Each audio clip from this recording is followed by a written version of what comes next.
The draft was still sitting there. Unread. Unsent. Just blinking at me. I know where you are. I know who you're with. Don't bother coming home. That's what I almost wrote. That's what I wanted to write. But I didn't. I just stared at it, fingers frozen over the keyboard while the clock on the wall kept ticking like nothing extraordinary was happening. Like my world wasn't mid-collapse. Outside, the sky was turning black, not evening dark, but thunderstorm black. The kind that feels like something's warning you. I heard thunder. I heard the clink of a spoon in a cup that wasn't mine. And then, silence. The kind of silence where even the fridge stops humming. I looked around my own kitchen and realized something unsettling. Nothing here had her touch anymore. Not a single thing. Even the mug with her initial gone. Like she had been slowly removing herself for months, one item at a time, just subtle enough for me to miss it. But I hadn't missed everything. Because her phone, the old one she left behind when she upgraded, it still had access to the cloud. And that's how I saw the photos. The ones she never meant for me to see. Not because they were explicit, no, she was more careful than that, but because of the look on her face. Joy. Real joy. With him. A man I didn't know. In restaurants I'd never been to. Wearing dresses she said didn't fit anymore. That night, she told me she was having dinner with a former colleague who just moved back to town. The kind of vague that sounds specific. So I waited. Not to confront her. Not to scream or fall to pieces. I waited for her to get comfortable. For her to feel safe. For her to sit across from him, sip her wine, probably lie about her husband and how he fixes broken radios and barely talks anymore. Then I changed the locks. Every single one. Deadbolts, garage, even the side gate. She never thought I noticed her sneaking out of at night when she claimed she couldn't sleep. I noticed. I always noticed. I just never reacted. Until now. She didn't know anything yet. I made sure of that. I kept the location settings off. Left the lights on like I always do. Her favorite show was still paused on the living room screen. Her cardigan was still folded on the arm of the chair. Nothing to raise alarm. I was calm. In fact, I was so calm it scared me. I didn't cry. I didn't pace. I made tea. At exactly 9:12 p.m. her name lit up my phone. And I let it ring. Once. Twice. 3 times. Then I answered. But I didn't say a word. Elwood, she said. Her voice was too casual at first. Then quieter. Something's wrong with the door. It won't open. I could hear a man's voice behind her, too far to make out the words, but close enough to know he wasn't just a colleague. Yeah, I said. A long pause. Then she asked, What did you do? I finally spoke the words I'd rehearsed all night. Not loud. Not angry. Just quiet enough to make her feel every syllable. I acted. And then I hung up. What happened after that? That's the part no one saw coming. I didn't turn off my phone. I didn't even silence it. I just placed it face down on the table and waited. Seconds passed. Then minutes. Then the pounding started. First on the front door, sharp, controlled knocks that said, I don't want the neighbors to know yet. That was Maribel. Always polished. Always rehearsed. Even when she was trying to cheat quietly, she couldn't risk looking undignified. I didn't move. I just sat in my armchair in the back room, the one she used to call the sad chair, because I would retreat there when the arguments were too much. She said it made me look small. Pathetic. Maybe I was. But tonight, it didn't feel pathetic. It felt like power. The knocking grew louder. She was starting to panic. Then came the doorbell. Once. Twice. Then 5 times in a row. Elwood, she yelled, her voice cracking for the first time. What's going on? Open the door. Still, I didn't move. Then I heard it. Not her voice. His. Low, annoyed. Trying to calm her down. Not wanting to draw attention. Just call a locksmith. It's not the end of the world, he muttered. But to her, oh, this was the end of the world. Because this wasn't just a house. This was the stage where she played the role of the doting wife, the victim of my emotional distance. She built her performance here, and now she was locked out of her own show. She tried the garage next. I heard the side gate creak open. I had left it unlocked on purpose. Like a test. Would she try to force her way back in? She did. She was probably expecting the garage keypad to still work. But I had already changed the access code, the one she gave to him 2 months ago when I was in Wichita at a vintage radio expo. I found it in her sent messages. He had the code. He had my code. Not anymore. When she realized it didn't work, I heard the unmistakable sound of metal. Maybe she grabbed a shovel or a garden hoe. I imagined her standing there, breathless in heels, trying to decide if she should break in or preserve her image. Elle, this isn't funny, she yelled toward the side of the house. And then came the part one didn't expect. She laughed. A full, amused laugh. As if this was some weird joke I was playing. Like I was finally growing a spine and she didn't believe it could be real. "Oh my God, are you actually doing this?" she called out, voice muffled through the side window. "This is so dramatic. You've been reading those sad little forums again, haven't you?" I froze. She knew. She always knew when I was lurking online, looking for answers. She mocked it. Said it was desperate to read about other people's marital problems just to feel seen. But she never considered that I might start learning from those stories. That I might finally stop swallowing every lie like communion. I got up and walked to the window. I didn't open it. I just looked. She was standing in the driveway, makeup smeared slightly from sweat and stress. He was behind her, pacing like he had somewhere better to be. Like he didn't expect this to be messy. These guys never do. They think they're the escape, the fantasy. They don't expect consequences. She spotted me through the glass. "Elwood, please," she said. Her voice had changed. Softer now. Practiced. Like she was reaching for the version of me she used to control. But he stepped forward before she could finish. "Hands out. Calm. Look, man. I don't know what you think is happening here, but maybe we should talk. Like adults." I tilted my head. Like adults? He wanted a civilized conversation now? I unlocked the window. Just enough to speak through. "You parked in the neighbor's spot," I said flatly. He blinked. "What?" I nodded toward the driveway. "It's permit only. She's petty. She will tow you. I'd move your car if I were you." And then I shut the window again. He muttered something under his breath and walked off toward the car. Maribel stayed behind. She didn't move. Didn't speak. Just stood there as the first drops of rain began to fall, soaking through the silk of that expensive dress she swore she only wore on special occasions. I watched her pull out her phone. She was calling someone. Not me. I already knew what she'd do next. But what I was about to do next? That was something she'd never imagined in a million years. She left eventually. Not quickly, not dramatically. She stood in that driveway until the rain got serious, the kind of cold rain that makes you think twice about every choice that led you to that exact spot. When she realized I wasn't bluffing, she turned and got into his car. No goodbye. No last plea. Just a slammed door and the sound of tires hissing on wet pavement. I didn't watch them drive away. I sat back down and waited until I could no longer hear the engine. Then I stood up and went to the hallway closet. Tucked behind the vacuum cleaner, beneath a box labeled "Old Chargers" she hadn't touched in years, was a small pry bar. Nothing fancy. I'd used it years ago when I replaced the warped floorboards in our bedroom. Back then, Maribel told me she liked how manly I looked holding tools. She said that while messaging someone named TL on Facebook, a stranger I only learned about last week when I found an old backup file in her cloud. He was married. She said they only flirted. But I recognized the tone. It was the same one she used on me when we first met. She gave away her charm like candy and called it harmless. I walked quietly back into the bedroom.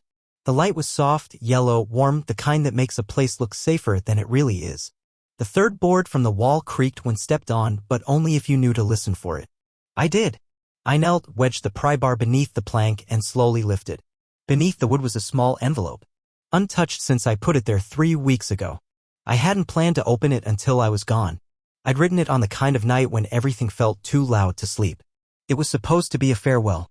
A gentle goodbye from the man who'd finally had enough. But now it was something else. I unfolded it. My handwriting was uneven, like I couldn't decide if I was angry or terrified. Maybe both. I read it aloud, as if saying the words would make them more real. "If you're reading this, I didn't yell. I didn't hit. I didn't scream. I just left. Because you made me invisible long before you made me single." I folded the paper back in half and slid it into my pocket. She wouldn't be getting that letter. Not anymore. Because now I wasn't leaving. She was. I spent the next 2 hours going through drawers. Not rifling carefully. Intentionally. I wanted to understand how far back this went. How deep the rot had spread. I wasn't looking for revenge. I was looking for truth. I found 3 receipts from restaurants I'd never heard of. One of them was dated the same weekend she told me she was visiting her sick cousin in Ohio. The receipt was from a seafood place in Boston. It even had 2 entrees, lobster and steak, and a note on the bottom, "Thank you, Riker. Hope she says yes." Hope she says yes. Yes to what? That question wouldn't leave me alone. It gnawed at my ribs like a dull ache, and for the first time that night, I felt something close to fear. Was she planning to leave me? Or worse, were they planning something I hadn't even begun to imagine? My heart pounded. I stood up too fast and nearly knocked over the lamp on the nightstand. And that's when I saw it. Tucked behind a stack of old greeting cards was a small black flash drive. I held it up like it might bite me. It wasn't labeled. No case. Just a plain, beat-up drive that looked like it had lived in that drawer far longer than it should have. My gut clenched. I plugged it into my laptop. There were only 2 files on it. One was a folder named Backup. The other was a video. I hesitated. Everything in me said don't press play. But I did. And what I saw made my stomach drop. It wasn't explicit. It wasn't even romantic. It was casual. It was her. In our bedroom. Talking to someone behind the camera, not flirting, not hiding, just comfortable. She was barefoot, brushing her hair, laughing about something that happened at dinner. Our room. My lamp in the background. My voice on the TV from a voicemail playing in the distance. And her talking to someone else like I never existed. I shut the laptop. I needed air. I walked out onto the porch and looked at the quiet, wet street. The rain had stopped, but the air still smelled like electricity and ruin. I leaned on the railing and took a breath. Then the motion light flicked on. She was back. Alone. Hair wet. No umbrella. Shoes in her hand. No car. And in her eyes, something different this time. It wasn't confusion. It was dread. She knew. Somehow she knew I had found something. But she didn't know how far I was willing to go. She didn't knock this time. She just stood there at the bottom of the porch steps, her bare feet sinking slightly into the wetwood, her arms crossed against the cold. Her eyeliner was streaked. Her dress, the one I once complimented before a wedding, hung limp and heavy from the rain. But her expression? Still curated. Still performative. The same one she used when we'd argue in public and she needed the world to believe we were fine. I stayed in the doorway. Didn't invite her in. I didn't even reach for the handle. Elwood, she finally said, her voice thin and trembling, can we just talk? It was almost funny. Not because of what she said, but because of how long I'd waited to hear her ask for a conversation, not bark instructions or criticize how I dried the dishes, but talk. And now, when everything had finally boiled over, now she wanted to talk? I stepped aside, but not to welcome her. I sat back down in the chair near the window and gestured toward the porch railing. If you're going to lie, I said softly, you can do it from out there. She blinked like I'd slapped her. Lie? I didn't say a word. She stepped up onto the porch. Barely. She didn't dare get closer. Her hands gripped the railing like it was the only thing holding her up. Okay, she whispered. Okay, you're angry. I get it. But I think there's been a misunderstanding. I smiled. Genuinely. A misunderstanding.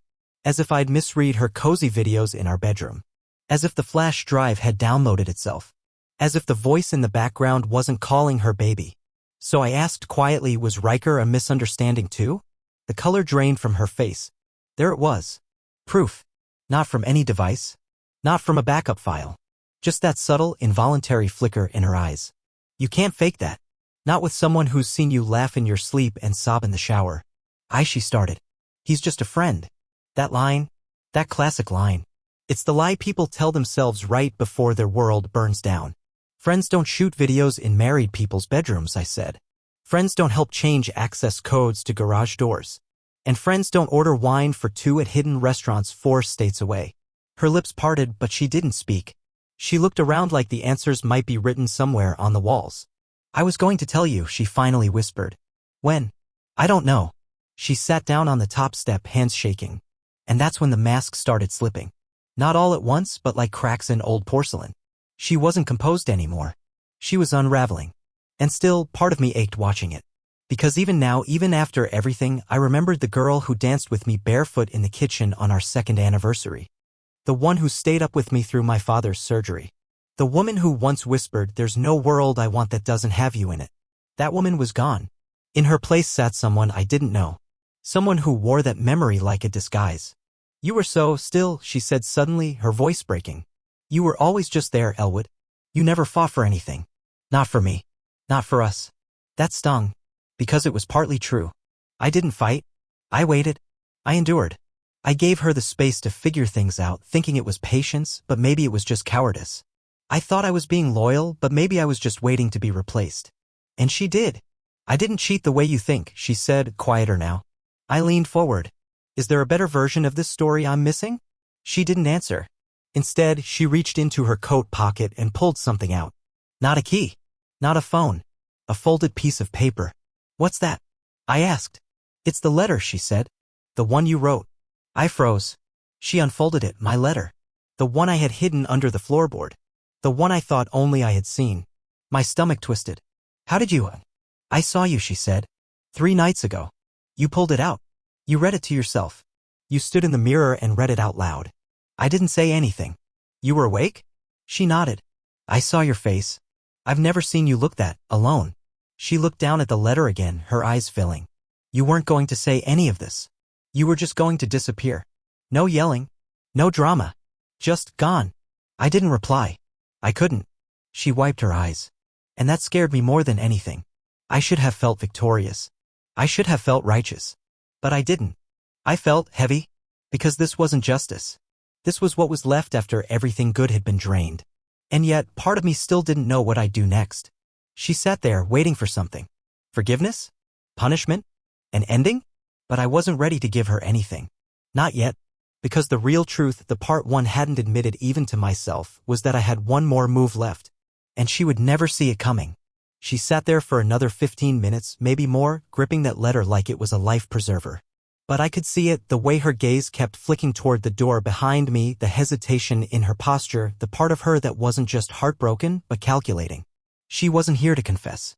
She was here to see how much I knew and how much she still controlled. I closed the door without a word. No slamming. No last glance. Just a quiet, deliberate closing. She didn't knock again. Instead, she left the letter on the doormat and walked away barefoot. I didn't pick it up.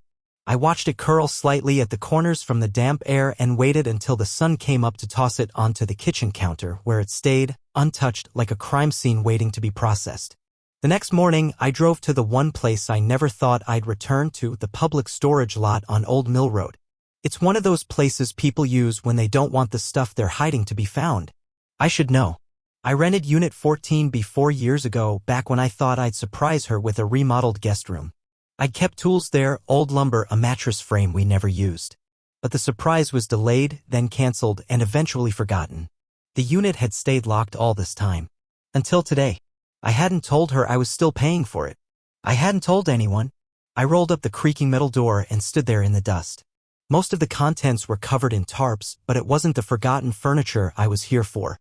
It was the fireproof safe in the far back corner. I dragged it forward, wiped off the grime, and entered the code. Inside were 3 things. A manila envelope containing receipts and printed messages I'd been collecting for over a year.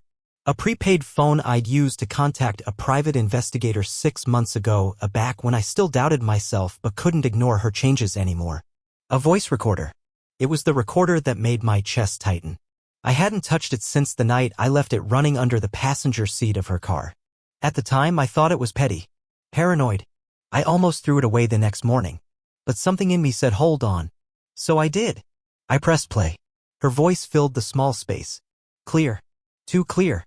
He won't leave me. He's too soft. He'll sulk. Maybe cry. But walk away? Never. A man's laugh followed. Then you're free. Isn't that what you wanted? She answered without hesitation. Yes. There was no pain in her voice. No regret. Just certainty. I don't remember sitting down, but I did. Right there on the concrete floor, the dust settling around me like snow. I wasn't even angry. Not in the way people expect. There was just this cold emptiness, like I had opened a door expecting warmth and found wind instead. I replayed the part where she said I was soft. She wasn't wrong. I let her talk over me. I let her make decisions and never question them. I let her turn our home into her domain while I quietly repaired light fixtures and fixed broken chair legs in silence. But what she misunderstood, what Riker didn't know, was that softness is not weakness. Softness can be strategy. That day, I didn't go home. Instead, I made 5 phone calls. First to the bank. Then to the realtor handling my uncle's property in Vermont. Then to the attorney who helped me draft a postnuptial agreement last year, another paranoid move I made when I noticed she started going through my desk drawers. Fourth, I called the PI and asked for the rest of the files he never sent because I'd changed my mind. And the 5th call was to the locksmith again. I wasn't changing locks this time. I was preparing to transfer the deed to the house to someone else. Someone who'd been waiting 2 years for it. Someone who didn't mind that the living room smelled faintly of old cedar and forgotten joy. I would leave. Quietly. But not before I took back everything she assumed was hers. Because there's a kind of revenge you don't scream about. You don't record it. You don't even talk about it with friends. You execute it silently with the kind of calm precision that makes people question whether you were ever really broken at all. And Maribel? She had no idea what was already set in motion. She thought I was just sitting in that chair again, waiting for her to show up. She didn't know that by the time she knocked next, the house, the finances, and the story she'd built for herself would already belong to someone else. I hadn't expected anyone to show up that morning. The paperwork had already been filed and I was less than 72 hours away from being gone for good. No screaming match. No police report. No dramatic Facebook announcement. Just an empty closet and a silence that would explain more than any letter ever could. I was standing in the garage, boxing up tools she never noticed I kept. That was the funny part. I spent years fixing things in this house, leaky faucets, cracked tiles, sagging doors, and yet none of it mattered to her. Because I wasn't flashy. I didn't make grand gestures. I just showed up again and again quietly. That was my love language. And she didn't speak it. Then came the knock. Not the front door this time. The side entrance, the one that led into the kitchen where she used to leave the door slightly open when she was baking. The knock was soft. 2 taps. Pause. Then one more. For a second I thought it might be her. That maybe after all the lies and all the silence she'd come to throw herself at the truth and beg for a chance to start over. It wasn't her. It was her sister. Loretta. I hadn't seen Loretta in nearly a year. Not since the family barbecue when she drunkenly told me, "You deserve better, but don't tell her I said that." She looked older. Not in a bad way, just more tired. Her eyes were red, but not from crying. From knowing. "Elwood," she said, barely lifting her chin. I nodded and moved aside. I didn't want to talk, but I respected her enough to listen. She stepped into the garage and looked around like it was sacred ground. "So, you're really doing it?" "I already did." She crossed her arms. "She's unraveling." "Good. You don't want to know how bad it is?" "No." She paused, studying me like I was a museum piece. "She lied to me too, you know. Said you were the one who changed. Said you were controlling. Cold. That you stopped touching her like a husband should." I didn't flinch. I'd heard the narrative before. I'd heard it from neighbors, from mutual friends, from that one smug guy at her office who once told me marriage is a contract, not a fairy tale. "She said you broke her," Loretta whispered. I finally looked her in the eye. "Did she tell you about the flash drive? About the video in our bedroom? About the letter she stole from under my floorboard?" Loretta didn't respond. "She said I broke her?" I repeated. She dismantled me piece by piece. Then blamed me for being hollow. Loretta looked like she wanted to cry. But she didn't. Instead, she reached into her purse and pulled out an envelope. It was sealed. No return address. "She asked me to give you this." I told her it was a mistake. I told her you were too far gone. But she begged. "So, here." I didn't reach for it. "Please," Loretta added. "If you don't open it, she'll think you never cared." I nearly laughed. I stopped caring the day she invited him into our house and used my voice on speakerphone to distract me while he snuck out the back door. Loretta flinched. She hadn't known that part. "Tell her," I said, "that I did care. That's why this hurts like hell. And that's why she doesn't get to rewrite the ending." I turned back to the workbench and picked up the screwdriver I'd been holding. Loretta stood there for a while longer. Then she placed the envelope on top of the toolbox and left without another word. I didn't move. Didn't open it. Instead, I waited until I heard her car pull away, then walked back to the envelope and, without opening it, fed it directly into the shredder. Because whatever she wrote in that letter, it wasn't for me. It was for her. To soothe her guilt. To craft a version of herself where she was still the protagonist. Where this whole thing was just a tragic misunderstanding. I wasn't interested in her redemption arc. I was writing my own story now. And it wasn't over yet. Because later that afternoon, something happened I never expected. An email. Not from Maribel. Not from Loretta. From Riker. He used an anonymous email address, but he wasn't smart enough to mask the metadata. I saw the IP. I knew it was him. The subject line was simple. "You need to stop." There was no greeting. No explanation. Just a short message. "You've made your point. She's broken. Are you proud of that? Walk away, Elwood. Be a man." I read it twice. Then 3 times. And slowly. I smiled. He had no idea what I was capable of. Because I hadn't even started. I didn't respond to Riker's email. Not with words. Instead, I uploaded the voice recording, the one where Maribel told him I'd never leave, that I was too soft to act, to an encrypted folder, along with a series of photos I'd taken of her and Riker leaving that hotel on Westgate Avenue. timestamped with the same date she told me she was at a church retreat. I added screen captures from the flash drive. Chat logs, bank statements, travel history. I didn't plan to send it anywhere. Not yet. But I gave the folder a name that only she would understand if she ever saw it. Purity. That was her word, not mine. One she once used at our wedding rehearsal in a whisper I'll never forget. She'd leaned in, squeezed my hand, and said, "This is the one pure part of my life. No shadows. No secrets." Now it was the name of a digital time bomb. After I created the folder, I backed it up to 2 cloud accounts, one under my name, one under an alias I created when I was 17 and thought I'd become a novelist. I hadn't logged into it in years. It was perfect. Then I set a timed release. If I didn't deactivate the countdown in 7 days, the contents would be emailed to 2 people, her boss and her mother. Why those 2? Because her boss had no idea that Maribel had been funneling company money into personal travel expenses. That steakhouse in Boston? Business account. And her mother? Well, she already didn't like me. She blamed me for sapping the sparkle from her daughter. I was the boring guy. The fixer of radios, the man who never took charge. So let her see the other side now. The side her daughter never confessed to. I wasn't doing this for revenge. I was doing it because I had lived in her illusion long enough. I was done playing the fool. That evening I drove out to the lake house, my uncle's property. The one I was finalizing the paperwork for. I needed somewhere silent.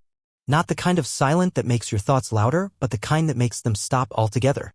The place was dusty and used, but the plumbing worked and I had cell service. I turned off all notifications except one, a motion alert connected to a hidden camera I'd placed in the garage before I left. Not to spy. To be sure. I knew her well enough to know she'd try to come back when she realized I wasn't reacting anymore. She didn't know how to function without control, without being the center of gravity. And people like her don't grieve the relationship. They grieve the loss of control. It happened on the 3rd night. 1:43 a.m. Motion alert triggered. I opened the live feed. There she was. Put up. Gloves on. Digging through drawers in the garage like she'd left something behind. Maybe she thought I'd hidden the flash drive again. Maybe she wanted to find the phone I used to talk to the PI. Maybe she was just grasping at anything that could give her leverage. But that wasn't what caught my attention. She wasn't alone. Riker was standing behind her, watching the door, clearly uncomfortable, pacing like a man who was finally realizing what he'd gotten himself into. They whispered. She looked frantic. He kept checking his phone. Then, just before they left, she slammed her palm down on my workbench and cursed so loudly I could hear it through the mic. She had lost something. But it wasn't physical. It was me. And she knew it. The next morning I got a text from Loretta. No greeting. No pleasantries. Just this. She's spinning out.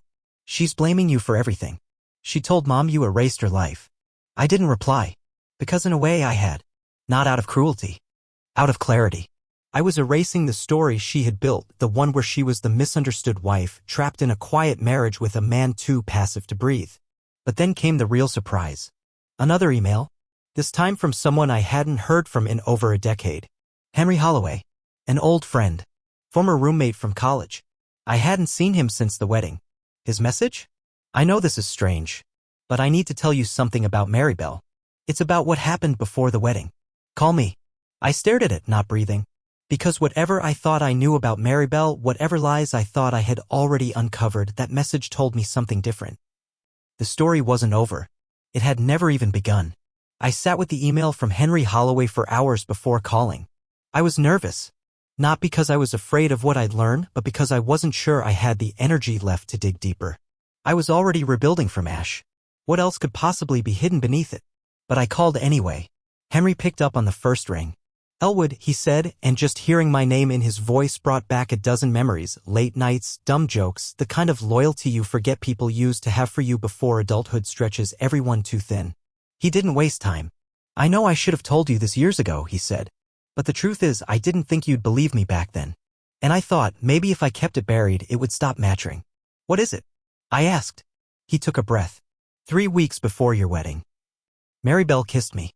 Silence. She said it was a mistake. That she was overwhelmed. That she wanted to feel something wild before settling down. She swore it meant nothing. And I believed her. I thought it was just cold feet. But now I know it was just who she was all along. I didn't yell. I didn't even feel shocked. I just closed my eyes and nodded even though he couldn't see me. Because it made sense. Of course it started back then. It wasn't some sudden fracture, it was a slow, silent rot. One I mistook for settling. For routine. For reality. Why tell me now? I finally asked. Because I heard from Loretta. And because I saw your name in the local listings. She's losing the house, isn't she? Not mine anymore, I said calmly. Henry exhaled. I'm sorry, man. I really am. I'm not, I said. Not anymore. And for the first time in months, I meant it. That weekend, I went back to the lake house. This time, not to hide, but to live. I opened the windows, cleaned the fireplace, repainted the porch railing. There was a peace in every motion, not the numb kind, but the kind that comes when your life finally matches the truth. I took long walks. I read again. I even fixed an old radio I found in the attic, a 1962 Zenith AM/FM, all rust and potential. When I finally powered it up and heard soft jazz crackling through the static, I smiled so hard it surprised me. That smile hadn't visited in a long time. A few weeks later, Loretta called again. She's moved out, she said. Riker's gone too. She's staying at Mom's for now. And she's quiet. Good, I replied. She asked if you'd ever speak to her again. I didn't hesitate. No. Loretta paused, then added, you were always the better person. I hope you know that. I wasn't, I said gently. I just became someone I can live with. That evening, I sat out on the dock with a thermos of coffee, wrapped in an old blanket, watching the water glow orange under the setting sun. No noise. No tension. No pretending. Just stillness. Then from behind me came footsteps on the wooden planks. I turned, startled, until I saw who it was. A woman with a travel bag, windblown hair, and a smile that wasn't searching for an opening but offering a moment. Her name was Tess. She was the notary who helped with the final deed transfer. We'd spoken twice. Both times brief. Kind. But she remembered the name of my dog from a story I told, and that meant more to me than all the grand apologies Maribel had never made. You said the coffee here was better than any city roast, she said. I poured her a cup. She sat beside me, both of us wrapped in silence. A warm, safe silence.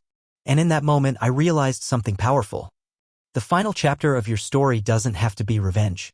Sometimes, the real victory is becoming someone who never needs it. And I did. Quietly. Softly. Completely.